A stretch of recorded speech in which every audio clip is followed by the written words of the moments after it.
గ్రంథాలయాలు విజ్ఞాన భండారాలని, విద్యార్థి దశ నుంచే గ్రంథాలయాలను సద్వినియోగం చేసుకుని ఉన్నత శిఖరాలకు చేరుకోవాలని బహుజన్ సమాజ్ పార్టీ రాష్ట్ర అధ్యక్షులు ఆర్ఎస్ ప్రవీణ్ కుమార్ అన్నారు. గణతంత్ర దినోత్సవం సందర్భంగా నిజామాబాద్ జిల్లా సాలూర మండల కేంద్రంలో అంబేద్కర్ విజ్ఞాన మందిర్ గ్రంథాలయం ప్రారంభించిన అనంతరం టీటీడీ కళ్యాణ మండపంలో ఏర్పాటు చేసిన సమావేశంలో వారు మాట్లాడుతూ ప్రపంచంలోని అతిపెద్ద రాజ్యాంగాన్ని దేశానికి అందించిన గొప్ప వ్యక్తి డాక్టర్ బిఆర్ అంబేద్కర్ అని కొనియాడారు.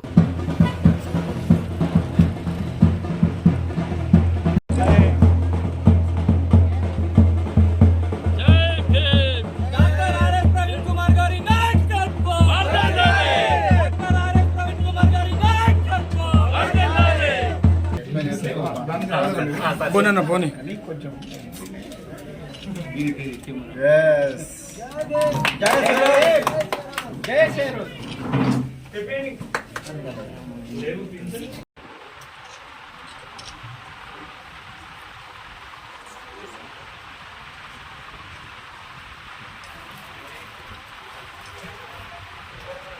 ఈరోజు తెలంగాణ రాష్ట్రంలో నిజామాబాద్ జిల్లా సాలూర మండల కేంద్రంలో స్వేరోస్ నెట్వర్క్ చాలా గొప్ప అంబేద్కర్ విజ్ఞాన మందిరం అంటే లైబ్రరీని స్వచ్ఛందంగా గ్రామస్తులందరూ కూడా ఏర్పాటు చేయడం జరిగింది.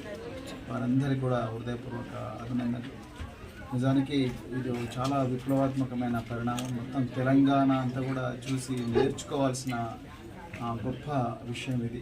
ఇక్కడ చూస్తుంటే బుక్కులు నిజంగా కళ్ళు చెదిరిపోయేలాగా, ఇంత మారుమూల ప్రాంతంలో 1 కిలోమీటర్ దాటితే మహారాష్ట్ర వస్తుంది, కానీ ఇంత మారుమూల ప్రాంతంలో ఎంతో గొప్ప పుస్తకాలు ఎన్నో ఉన్నాయి. ఇంగ్లీషు, తెలుగు, తర్వాత రకరకాల హిందీ పుస్తకాలు అవన్నీ కూడా ఇక్కడ ఉన్నాయి. కేవలం కాంపిటేటివ్ ఎగ్జామినేషన్సే కాదు, పౌరాణికాలు, తర్వాత పిల్లలకు సరిపోయే కథలు, పిల్లలకు పనికొచ్చే కథలు, అదేవిధంగా మరి ఎన్నో నాన్ ఫిక్షన్, క్లాసిక్స్ ఇవన్నీ కూడా ఉన్నాయి.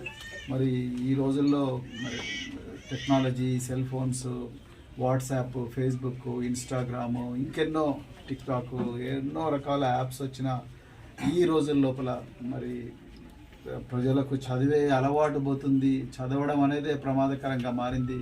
రాబోయే రోజుల్లో చదవడం అనేది ఉండదేమో అన్న భయం పడుతున్న ఈ రోజుల లోపల మరి సాలూర గ్రామం, సాలూర మండల కేంద్రంలో స్వేరోస్ ముఖ్యంగా మరి ఆకాశమే హద్దుగా బతికే వాళ్ళు, గురుత్వాకర్షణ శక్తిని ఎదిరించే వాళ్ళు, మరి స్వేరోస్ ఈరోజు చాలా గొప్ప లైబ్రరీ ఏర్పాటు చేయడం అనేది నాకు చాలా ఆనందంగా ఉంది. ఒక స్వేరోగా నిజంగా చాలా గర్వంగా ఉంది.